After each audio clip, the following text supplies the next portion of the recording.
Are you ready for the Great Reset? 2021 may be a pivotal year. Wealthy global elites are planning your future, and what they intend for America and the world may startle you. Dale Hurd explains.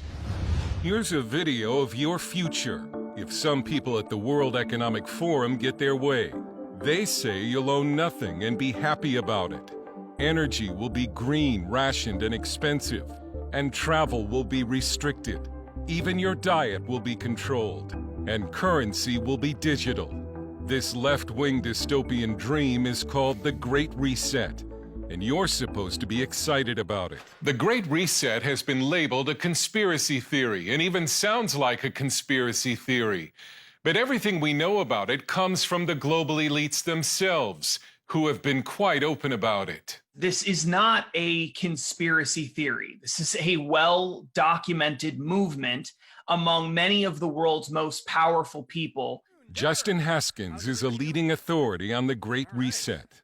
Fundamentally, this is a radical and complete transformation of everything that we do in our society to control people's behaviors, to control businesses, and to move society in the direction that you want to move it. It will change the way businesses are evaluated. It'll coerce businesses to pursue left-wing causes. The Great Reset was unveiled at the World Economic Forum in Davos, Switzerland, where many of the world's most powerful people go to offer solutions to the world's problems. And the World Economic Forum sees the coronavirus pandemic as a historic opportunity to change the way the world operates. Right now, we're facing a crisis of international proportion. It's going to have long-term impact for us. Their solution is essentially global socialism. Think of the Green New Deal combined with the COVID-19 lockdown restrictions, and throw in something called the Fourth Industrial Revolution, in which technology is supposed to radically change the way we live and work. Klaus Schwab is the founder of the World Economic Forum. What the Fourth Industrial Revolution will lead to is a fusion of our physical, our digital, and our biological identities. It has the support not only of world leaders, but of global corporations like MasterCard and BP, brought to you by people who think they know what's best for you. By giving, the elites, the technocrats in society, the most educated people, the ability to manipulate society, pull the levers in society, and manage and manipulate society so that it's, in their minds, perfect. 1 week before the election, Italian Archbishop Carlo Maria Vigano wrote an open letter to the president, warning him that the Great Reset is inhuman, faceless tyranny that seeks to subdue all of humanity, and that President Trump and the United States are the wall against the deep state, the final assault of the children of darkness. Over the past 4 years, Donald Trump has been the single greatest roadblock for people who are pushing this internationalist, globalist sort of agenda. The World Economic Forum and the Biden campaign even share the same slogan, Build Back Better. To build back better. It's also a phrase you've heard being used by Justin Trudeau, by the Pope, by the Prince of Wales, and by leaders around the world. English journalist and author James Delingpole.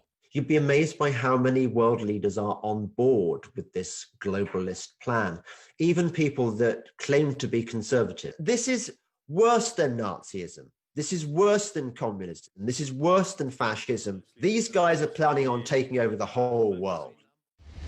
Dale Hurd joins us with more via Skype. Dale, how might Joe Biden and Kamala Harris help to rapidly advance this global reset plan?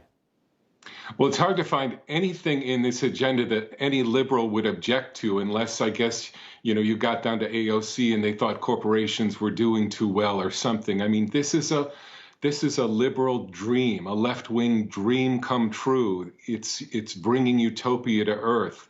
And Donald Trump has been the major obstacle to the completion of this. Hence, as I mentioned, the letter from Archbishop Vigano, that he was the only hope to stop this.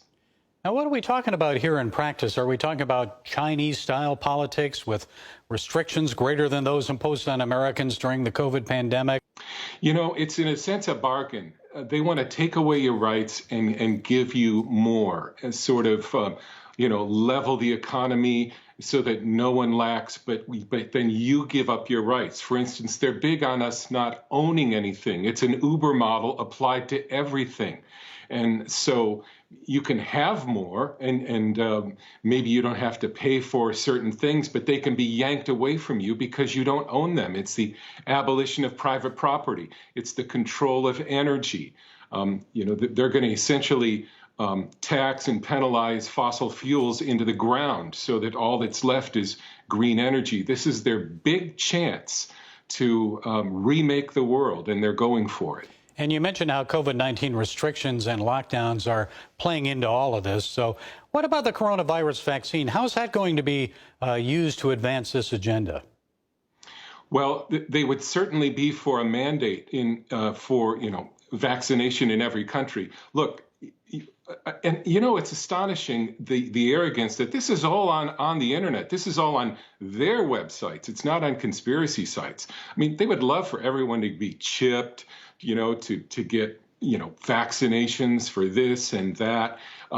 Essentially, under their plan, you lose control of your body, and it's this bargain that in exchange for that, you can trust them to make your life better. And Dale, I noticed something big is missing in this plan of the global elites: God.